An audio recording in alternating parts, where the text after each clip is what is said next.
Hello, Priya. Thank you so much for joining the internal communications series, spotlight series that I run on my blog. This is with thought leaders on various aspects of internal communications. I'm very excited to have you on my show and talk about inclusion and diversity communications. So before we get started, it'll be great if you could quickly introduce yourself for our viewers.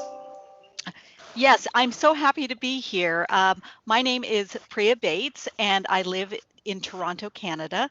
I own my own business called Inner Strength Communication, and we manage internal communication, employee engagement, and change management for organizations, mostly across North America, but we have started expanding our services around the world. And then on the sides, a bit of a surprise that happened during 2020 was we started a new business with my partner Advita Patel in the UK, in Manchester, UK, called A Leader Like Me. So it's been interesting to see in 2020 with the changes that we've had to see my love of internal communication come together with my love of diversity, inclusion, equity, and belonging, and how that conversation has really changed in the last year. Absolutely brilliant. I think that's extremely relevant. And that's what I wanted to ask you. How important is communicating inclusion and diversity at the workplace? I think I think it's an imperative right now, especially since the public discourse has changed since the protests after the death of George Floyd in the US. The global world is speaking about diversity, inclusion, equity, and belonging in a different way than they ever have. I think as well, companies are saying, who are we? What do we Mm, stand for? What does it right. mean to be a global company or a global thought leader? And Mm, where do I stand on the issues that are going on right now? And and I guess social media also amplifies so much. So people are part of a conversation externally. And I mm. think where we need to have at least a stand or a way of communicating and sharing what our beliefs are internally that connect with our values. Fantastic. Yeah. And so what according to you is the role of internal communication? Because you mentioned about social media and the fact that, there's so much of activism outside, but how do you see that, evolving and shaping how organizations become safer places for people to live and work? I mean, internal communication, I always say, is an integral enabler of organizational success. We're kind of the glue when I talk to leaders and I talk to organizations or I talk to employees and I say, what went wrong?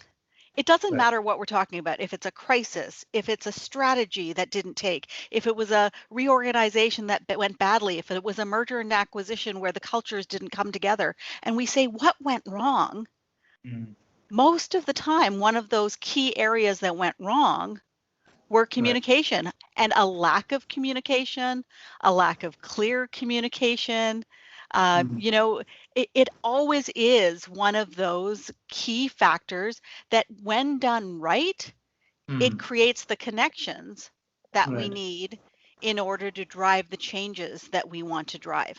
And that applies across the board with whatever we're trying to Mm, deliver for an organization. So when you think about diversity, inclusion, equity, belonging, this is about behavior change. mm, So much of the conversation has changed to unconscious bias and systemic racism and anti-Black racism, and all of those things are not like this kind of high fly, thing that we're talking about. The conversation is very, what am I, who am I, and how do I behave? And when mm, you're trying to drive behavior, if you don't tell people what our expectations are and what yeah. good looks like, it's really hard for them to behave differently. Got So it. so I think we really connect those dots with internal communication, but it does have to start with a plan. And that's Right. what we're hearing from internal communication professionals and HR professionals who have been handed the mandate for Right. DEI in their organizations without training, without history, but with a lot of passion. Correct. What we're Correct. hearing is so many companies say, we need to focus on DEI, you go figure it out, instead Mm, of what's our plan as an organization to right. drive the changes that we need to drive. Absolutely. It's a great, I mean, very interesting point you made there. So based on your experience and, the work you do with clients, what are some couple of examples that come to your mind about good practices that you've seen? I have been very blessed during the last few years to work with some clients who are doing the work right. Mm, So I always say that, there's a few things. You have to have a plan mm, that that actually embeds practices and mm, processes. This is right. not about superficial, let's message it our way out of it. Let's do an internal PR campaign. Let's do Mm, an internal marketing campaign. Let's just include a lot more people of color and LGBTQ and disability on our posters, right? mm, There is we need to say, who are we and how does this affect what we do? right. And then what are we going to do about it? So there has to be a plan to begin with. Those Mm, plans that I've seen in organizations that are doing this well are embedded into the entire employee life cycle. So mm, they're thinking from recruitment mm, to orientation right. to performance plans, Right. promotions, talent management, and then they're looking at even exits. So that Right. trying to understand, because retention rates are going to be Mm, a big indicator of success here. You can right. hire, a lot of companies are checking boxes and hiring people who Right. are who fit the bill, who check the boxes, Right. but are they staying? Are Mm, they, when they come and join your organization, can they actually provide their point of view in a got it. safe environment, right? So Right. so I'm starting to see that real kind of granular look at Mm, who are we, what do we do, and where in our life cycle and even our yeah. customer relationship. So I'm talking internal, but those great companies are also looking, how do we deal with our customers, are Got it. looking at the whole thing and saying, where is DEI part of the process and where are we getting it wrong? So let's Right. make sure that we look at those small things that make a difference. Fantastic. Fantastic. So what I hear you say is that it's about the employee life cycle, it's about the employee experience overall, and from the time Absolutely. they start and the time they leave, and you're seeing how it can be more embedded. So, Yes. how do you see, what are some of those aspects or elements that come to your mind which you believe should be fundamental in this D&I communication piece of work that needs to be Um, done, irrespective of which organization it is? I've talked about, and I'm going to be sharing this at our IABC World Conference. So I'm a speaker at the IABC World Conference in June, Right. and I talk about my 4 A's. I love alliteration.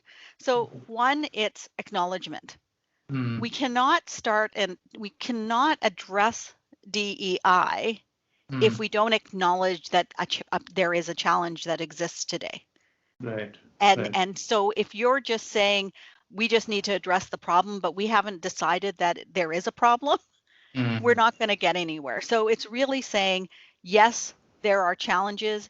Yes, we need to improve as an organization, and we are going to be committed and dedicated to it. And that acknowledgement also comes into play in terms of how much investment and who we identify as leading those initiatives. The right. second one is awareness. So once Mm, we've said, yes, there's a problem, what does mm, the data tell us about our own organization? So those great organizations are saying, here's, let's look at the levels of our organization. Is there diversity represented, all diversity in all levels of the organization or just in the front lines? right. Is it reflective of our community? Is it reflective of our customer base? And if Got there's it. a disconnect there, then you've got the data to say, we need to drive change because we're not where we need to be. And we've got our data, not general data.